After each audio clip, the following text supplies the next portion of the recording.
Now to Kanye West. He is not a stranger to controversy, and he's back in the headlines this week for his comments about former President George W. Bush.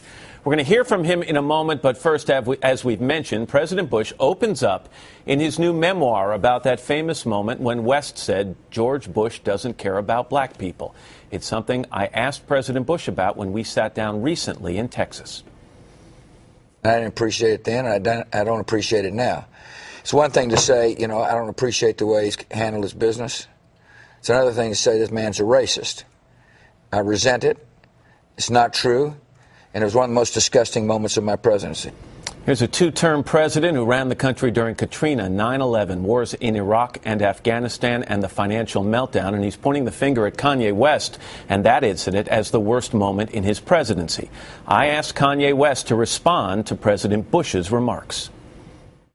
As far as it being the worst moment of his presidency, I can't really speak to that, but as his take, his explanation, I completely agree with, and I empathize with totally.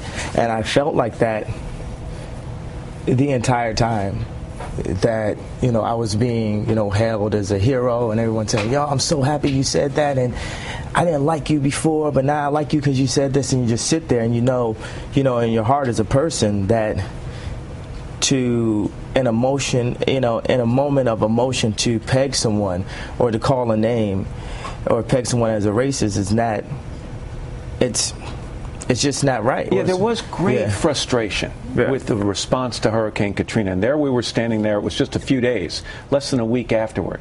But while most people expressed frustration, you did take it across a line. And you said you made it a little more sinister, that the federal response to Katrina was because of race. And so do you regret having said that now? I don't want to speak on the word regret. And I think a lot of things that happen in America, period, are because of race, just the way this country was built and the struggles we've had to get into positions, through media, through social positions, through gentrification, through like so many. It's a way bigger conversation than that. But what I wanted to speak to with Bush was just to say that I empathize with the idea of being pegged as a racist. Just play the tape. Don't even listen this time. I want you to just look at his face when he is commenting about you. And just look at him. I mean, this is the most emotional he got during my entire 3.5-hour interview with him. What would you say to him if he would meet with you face to face? And I'm not sure he would, but if he would.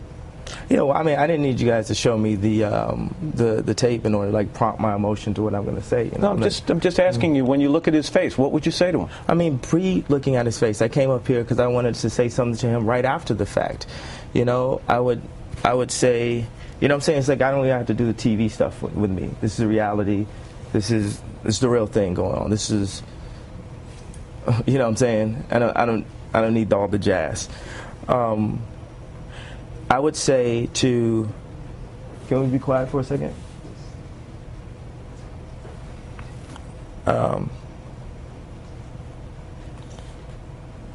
I would tell George Bush, in my moment of frustration, that I didn't have the grounds to call him a racist. And you're sorry. Yeah, I'm sorry for... I think I get the point. I want to give it the exact perfect wording, because everything that I say gets taken and drawn into headlines, and I'm here to man up to different mistakes that I made and speak to the moment when I pegged George Bush as a racist. I came here to say that I made mistakes, that I've grown as a person, and that it's not as easy as boxing someone into a villain role or into a race role. I did not have the enough information in that situation to call him a racist. That might have been the emotion that I felt. But me being a rational, well thought out, empathetic human being, and thinking about it after the fact, I would have chosen different words. Even in these times where I was considered to have done something so wrong, my motivation was from a good place. Maybe mistimed, maybe not the right wording, not using or realizing the power of my words and the way they would stop the internet. But nonetheless, that it's very pure and from a good place. So it sounds to me, and not to oversimplify it, what you're saying is we're human, we make mistakes, but we have to learn from our mistakes. Yeah. And during the interview, Kanye West also told me that he empathized with President Bush because he, too, talking about Kanye here, was called a racist when he interrupted Taylor Swift at the 2009 MTV Music Awards. As we often do on Today, we rolled video of that moment during his answer. We're going to show you his reaction in a moment. But after our interview, Kanye fired off several tweets, including this one. Quote, "I really wonder if Matt Lauer thought that blank was cool to play the MTV clip while I was speaking about Bush," end quote. Here's the moment Kanye's talking about. We're alluding to when you walked onto the VMAs and grabbed the mic from Taylor Swift, and some people said this wasn't a guy expressing his musical preference.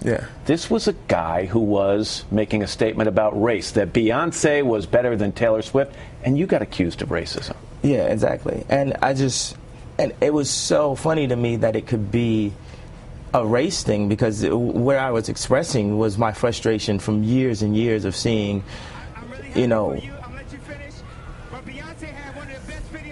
yo, how am I supposed to talk if you're going to run this thing in the middle while I'm talking? It's under. You won't be hearing it. But I'm hearing it while I'm trying to talk. Okay, can you take the sound out of the overheads, please? Just pick up. You said it wasn't a race thing. Please don't let that happen again. It's like ridiculous.